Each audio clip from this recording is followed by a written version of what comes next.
നമ്മളെവിടെ ഒരു സിനിമ നടനില്ലേ, ലംബോർഗിനിന്റെ മുതലാളി, എന്താ പേര്, പൃഥ്വിരാജ്. പൃഥ്വിരാജിന് ലംബോർഗിനി നമ്മളൊക്കെ കാണുമ്പോൾ വളരെ കൊതിയോടുകൂടി ഇങ്ങനെ നോക്കി ലംബോർഗിനി. അങ്ങനെ ലംബോർഗിനിയിൽ ഇവരൊക്കെ AC-യുടെ ശീതളിമ ഇങ്ങനെ യാത്ര ചെയ്തുകൊണ്ടിരിക്കുമ്പോ കഴിഞ്ഞ 2-3 കൊല്ലം മുമ്പ് കേരളത്തിൽ ഒരു പ്രളയം വന്നു.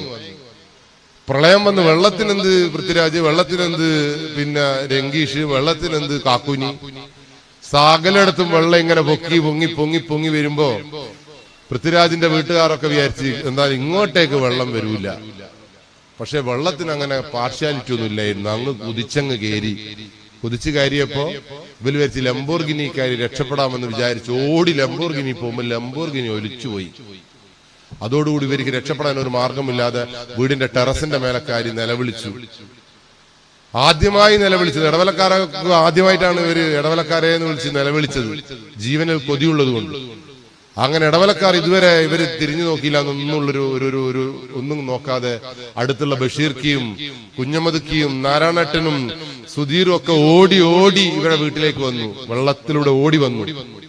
എന്നിട്ട് പൃഥ്വിരാജിന്റെ അമ്മയെ രക്ഷപ്പെടുത്തിയത് ലംബോർഗിനിയേക്കാൾ മൂല്യമുള്ളൊരു വണ്ടിയിലായിരുന്നു. ഏതാ വണ്ടി എന്നറിയോ നിങ്ങൾക്ക്? നല്ലൊരു ബിരിയാണി ചെമ്പിലാണ് ഈ അമ്മേനെ കാറ്റ് കൊണ്ടുപോയിട്ട് ഈ നാട്ടുകാർ കൊണ്ടുപോയി രക്ഷിച്ചത്. അതുകൊണ്ട് നിങ്ങൾ എന്ത് ലംബോർഗിനി ഉണ്ടായാലും എത്ര കോടി കണക്കിന് രൂപയുള്ള വീടുണ്ടായാലും പരസ്പര സഹകരണമില്ലാതെ നിങ്ങൾക്ക് മുന്നോട്ട് പോകാൻ കഴിയില്ല.